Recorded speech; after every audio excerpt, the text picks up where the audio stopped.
une photographie de ce que peut être la prise en charge des cancers du rectum en 2024. Nous savons tous que, bon, dans le passé, le cancer colorectal était pris en charge de la sorte suivante. Donc, pour les ADK superficiels, à savoir TIS ou T1, donc la résection transanale, on retient les facteurs de risque tels que une résection incomplète, tels que le statut SM2 et SM3, et la présence d'emboles vasculaires et le degré de différenciation. Si il existe la présence de ces facteurs, on continue par une protectomie, on fait une protectomie. Donc, pour les adénocarcinomes T2N0, la protectomie première, sauf si l'adénocarcinome est situé au niveau du bas rectum, c'est-à-dire là, on doit instaurer une radiochimiothérapie pour éviter l'amputation abdominopérinéale. Pour ce qui est des ADK évolués, bien sûr, ou N+, la radiochimiothérapie CAP50 suivie d'une protectomie. Mais vu l'importance de l'association, l'importance de la morbidité de cette association, nous, représentés principalement par les séquelles fonctionnelles sévères telles que le LARS qui est présent dans 58% des cas, et les séquelles aussi urogénitales. En association à ça, nous retrouvons aussi la fistule anastomotique qui représente 15% de ces patients. Donc je reviens un peu au LARS. Donc il y a plein d'artifices qui ont essayé de pallier à ce syndrome, mais son incidence, surtout en cas d'association chirurgie-radiothérapie, elle est importante. Effectivement, le LARS, un rectum, il est tout le temps vide. Ça nous procure en quelque sorte une situation de confort. Si on va le remplacer par un rectum qui produit toujours des matières, donc cette situation de non-confort, elle est présente tout le temps, et la majorité des patients, même quelles que soient les techniques, la majorité des patients, au bout de 2 ans, ils vont développer ce syndrome de résection antérieure du rectum. Donc il y a eu des événements qui ont modifié notre prise en charge et notre vision par rapport au cancer du rectum. Le premier événement qui a beaucoup changé notre prise en charge, c'est le concept de préservation d'organes qui est apparu en 2004. C'est un concept qui est très ancien déjà, et c'est l'équipe d'Abrgama qui a développé le concept du watch and wait. Donc c'est un concept qui a pris beaucoup de temps pour qu'on en parle après. Donc je me suis dit qu'on n'était pas intelligents, nous. Je me trouvais plus intelligent peut-être que mes aînés, mais pourquoi ne pas l'appliquer chez nous? Mais ensuite, avec l'étude Princeps qui était faite par l'équipe de Rullier à Bordeaux, donc en visionnant un peu ces résultats, j'ai compris un peu pourquoi on ne l'a pas utilisé. Donc on ne l'a pas appliqué chez nous. Donc, en quelque sorte, nous n'avions pas les détails de cette étude. C'est-à-dire, la radiochimiothérapie, elle était indiquée pour les tumeurs évoluées, alors que si on va fouiller un peu dans les travaux de Rullier, nous allons trouver que la radiochimiothérapie, elle a été appliquée pour des tumeurs T2, T3, dont la taille est inférieure à 4 cm. Les patients ou N0, on considérait N0 bien sûr pour les ganglions dont la taille, il faut que les ganglions, le nombre de ganglions soit inférieur à 3 ganglions et que leur taille soit inférieure à 8 mm. Donc ces travaux, donc, ils ont comparé une radiochimiothérapie suivie d'une stratégie de conservation d'organes à une radiochimiothérapie suivie d'une TME. Donc les résultats étaient similaires en matière de survie, en matière en matière de récidive loco-régionale. Donc, le deuxième événement qui a profondément modifié aussi notre prise en charge, c'est les travaux de l'ASCO 2020. Donc là, les travaux de l'ASCO 2020 ont rapporté le traitement néoadjuvant total, le TNT, dans la prise en charge des tumeurs évoluées du rectum. Donc il y a deux essais, l'essai Rapido et l'essai Prodige 23. Pour l'essai Prodige 23, il associe bien sûr une chimiothérapie d'induction à base de FOLFIRINOX, suivie d'une TME et ensuite suivie d'une chimiothérapie post-opératoire, bien sûr. Donc, ils ont comparé deux bras, bien sûr. Donc, le premier bras, c'est le TNT avec le CAP 50. Dans l'essai Rapido, on a comparé une radiothérapie cycle courte à une radiothérapie cycle court associée à une chimiothérapie de consolidation à base de Folfox suivie d'une chirurgie et chimiothérapie post-opératoire. Donc, les résultats des deux études étaient pratiquement similaires. Donc, à droite, à gauche plutôt, nous voyons une courbe de survie avec une survie qui est de l'ordre de 76%, contre un taux de récidive, contre une réponse histologique complète estimée à 28%. C'est-à-dire, dans le groupe CAP 50, on a eu une réponse complète estimée à 14% contre 28% dans l'essai Prodige 23. À droite, nous avons une courbe de récidive et qui compare l'essai Rapido au Prodige, au CAP 50. C'est-à-dire on a eu un taux de récidive loco-régional de 22% contre 30% pour le CAP 50 et on a eu aussi un taux de réponse complète de 28% contre 14% pour le CAP 50. Donc là, je viens de parler avec Monsieur Charchard. Donc il a fait en France, ils appliquent le Prodige 23. Ils l'appliquent parce que ils essayent de justifier cette application par le fait que le Rapido, c'est un cycle court, ils ont l'habitude d'opérer dans les 5 jours. Alors que dans les travaux de Charchard, de Monsieur Charchard, ce délai, on pouvait le rallonger, on pouvait avoir un délai de radiochimiothérapie comme le CAP 50. Donc,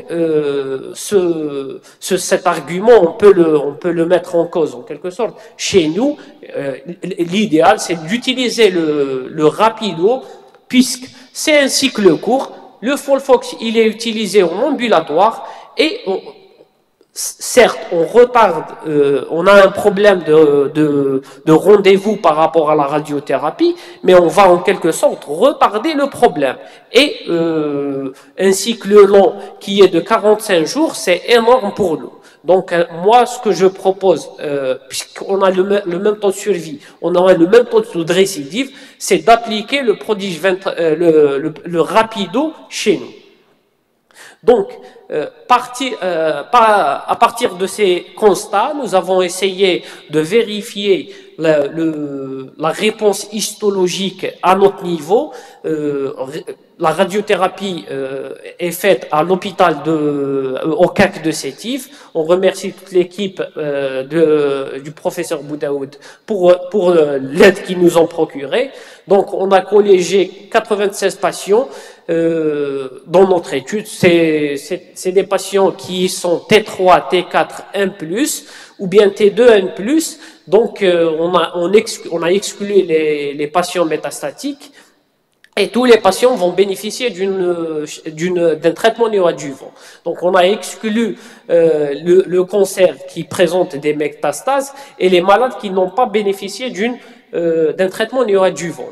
Donc les résultats étaient, la majorité de nos patients avaient une tranche d'âge entre 60 et 75 ans. Donc le sexe était, il y avait une prédominance masculine de l'ordre de 57%. Et pour le BMI, la majorité de nos patients avaient un BMI pratiquement normal, soit ils étaient en surpoids, mais l'obésité n'était pas retrouvée. Donc pour ce qui est des antécédents, la majorité des patients avaient comme antécédent une HTA et un diabète. On avait retrouvé 10 cas de cholécystectomie chez nos patients et il y avait une prédisposition génétique chez 10 patients. Donc, pour ce qui est des antécédents familiaux, nous avons retrouvé chez 8 patients un cancer du côlon, un cancer du rectum chez 4 et deux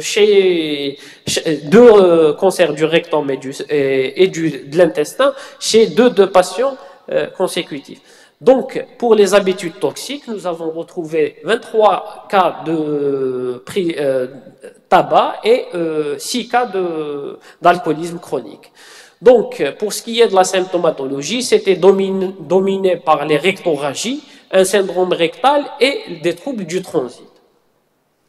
Donc, pour ce qui est du toucher rectal, donc la tumeur était perçue chez 92% de nos patients et la tumeur, elle était circonférentielle dans la majorité des cas. Pour ce qui est de l'aspect macroscopique, tous les patients avaient pratiquement, la majorité des patients avaient un aspect uséro-bourgeonnant, et dans 36% des cas, ils avaient un aspect bourgeonnant. Donc, pour ce qui est de l'histologie, la majorité des tumeurs étaient des cancers bien différenciés. Donc, nous avons randomisé 96 patients. Donc, tous les patients ont reçu un traitement néoadjuvant. 46 patients ont eu un CAP50, 31 un TNT et 17 patients ont reçu de la radiothérapie, le RT25. Donc, pour ce qui est des patients qui ont reçu le CAP50, nous avons eu 17 patients qui étaient T2, N+, T3, N0. Donc, sur les 17, on a eu 21 réponses cliniques complètes, soit 77% des cas. On a eu 17 cas de réponses complètes. On voit bien sûr la différence entre 21 et 17 cas. Les 4 autres cas étaient mis dans une stratégie de préservation d'organes.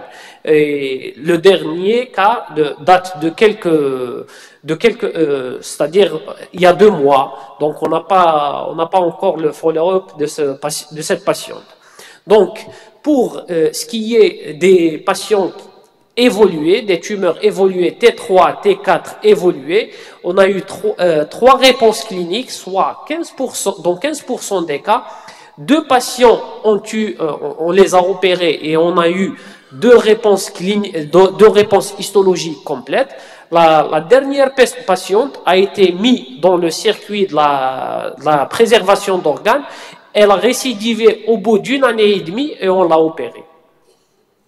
Donc, dans les T3, T4 évolués, c'est-à-dire 31 patients ont bénéficié d'un traitement néoadjuvant total. On a eu 8 réponses cliniques complètes et on a eu 8 réponses histologiques complètes, soit 26%, dans 28% des cas.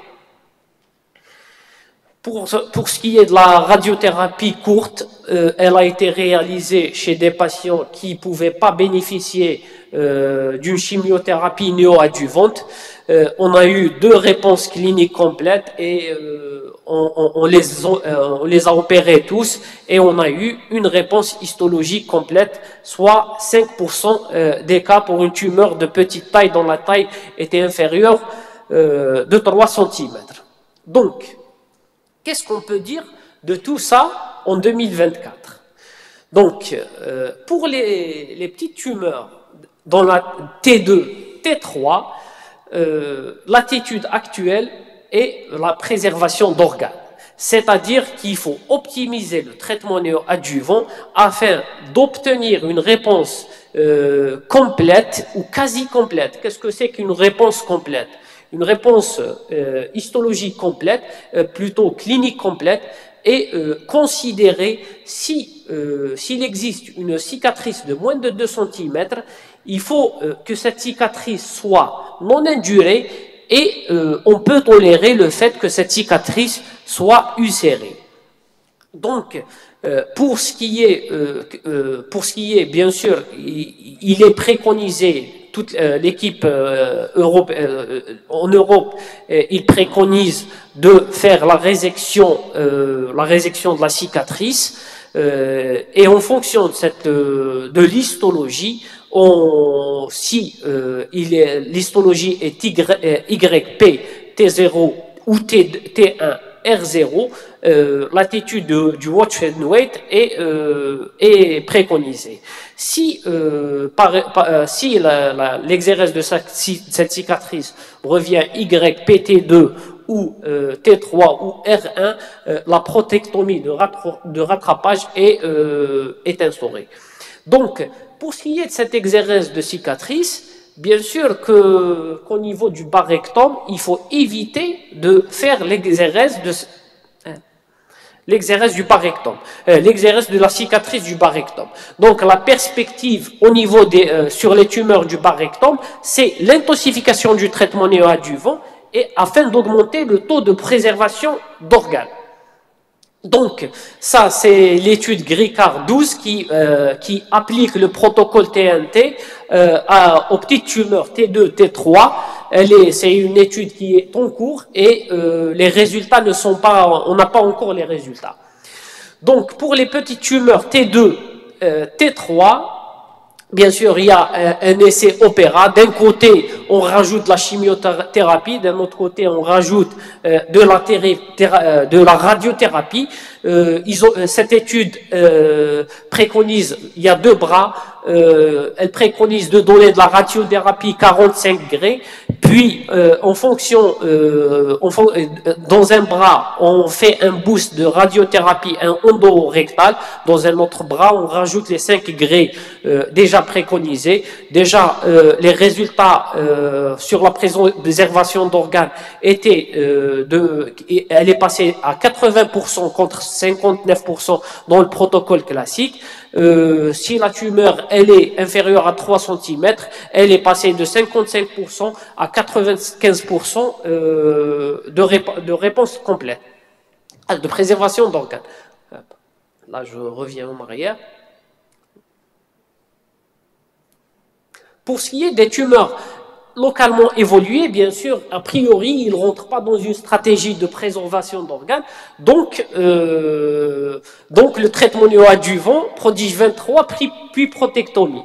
J'ai mis prodige 23 alors que je défends le rapido parce que c'est le protocole qui est appliqué chez nous. Donc, que faire? Mais à partir de là, la question qu'on doit se poser sur ces tumeurs qui sont évoluées, c'est que faire en cas de réponse complète? On a 28% de réponse complète, de réponse complète. Alors la question qu'on doit se poser, c'est y a-t-il de la place pour une stratégie de préservation d'organes ou une stratégie dite opportuniste?